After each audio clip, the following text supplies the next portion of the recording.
Phairen tha haukhre nungairaba lamta tha haure shumangda luhongba nahut nareng tamba shangaba sorat phiroi gi ming iba angoba baton chabun chabun khiklambadu loigedra khalambadu makha adum chathari laiba leitaba thidana nongmada mari manga phangnarabasu soidana satnaba ngaktani sattabagi ain gi charak phangadabadi leite adubu khunai akanba chatnabina namfuda illaga puba kaya yauri matamna purakpa ahongmu punsirolga chanadrabasu masagi aruba thabak kaya thadoktuna thorom sing yaubana nangnanaba chattaba yade sel thadaba yade potyeng pidaba yade pangthokliba thabak adugi wahanthok karino khangdrabasu akaiba leite sahi sa kaya gi mamangda leramba punsirolga hojikki anobu punsirolga yamna chawna khenaba leirabasu matamdugi ningthausinga samlamba chatnabida wahang hangba howdri karino khangdana larik laishuning thina hairaba miyoi phawbu yauna adum inaduna chatli Amaromda matam sangna nongobina nongaibagum ngairamba anobu sarkar semle Bharatda president rule thambagi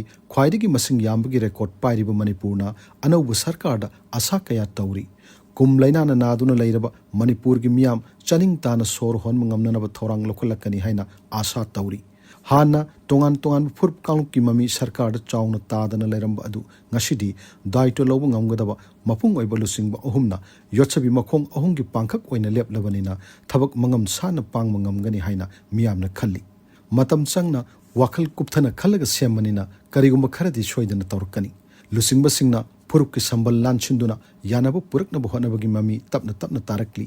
afaba khongthangni adubu matam sangna khongda yoling thangbugum thamliba Manipur tampakta mapung oina khundariba furp amadi ngasisu ningtamna sathok chasin tawba ngamdri malemgi miyoibagi hakki yana che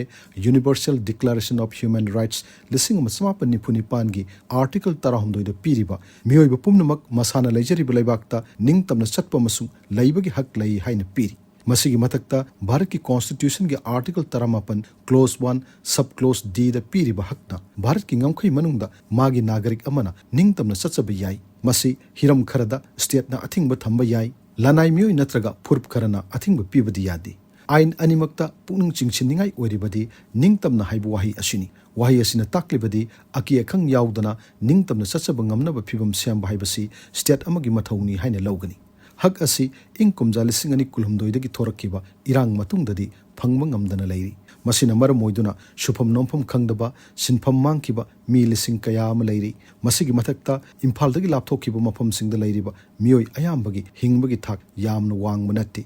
sinpham leitaba senthok watpa imung kaya ama su leiri hairiba mioi singaduna senthok leite sinpham leite haiduna luhongba sorat phiroi nahut nareng tamba sangaba chatlaroi haina leithokpa ngamde Chanabigi sapune induna chatli matamna ahongba purei ahongbuduga chanana miyoibana hingba tai Anglo Manipuri lal maithiraba matungda British na Manipur gi sasan paikraba matamda mamingtagi oina ningthau hapkraba matung ningthauna nat chanabigi maramda hena akan mami yeng changduna thamlamba chanabi hongliba matamga chunana semdokpa chumgani khali pangthokliba thabak thorom singna lanai amasung khunaida kari chaitheng pibagi haibasi kupna nainabaga loinana chunaba thabak paikhatpana achumba khongthang oigani Paktaknana barton tauba chauna potyeng pinaba sel mapun pairaga sel saibagi phiomda lakliba sina khunaida kari ahongba purakadage haiba wahang hangba tai masina khunaigi akanba sakudaba mari chasil handuna khunaigi mapangan kankhat hanbagi mamidi iu ude masigi tayonabada lanai nungairaga loire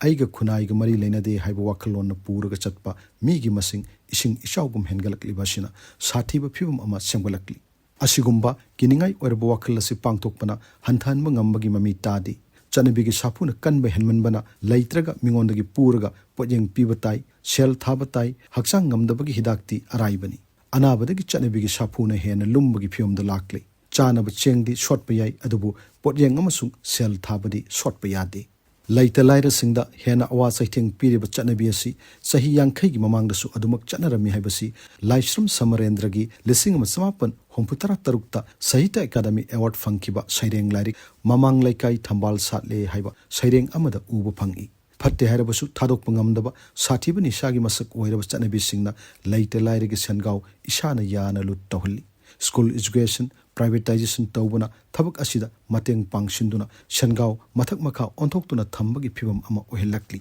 sel tungsinbagi hainabi amasung chanabi leitraba mi amasung khunai gi laibak chakni bo oibana tana kari oigedage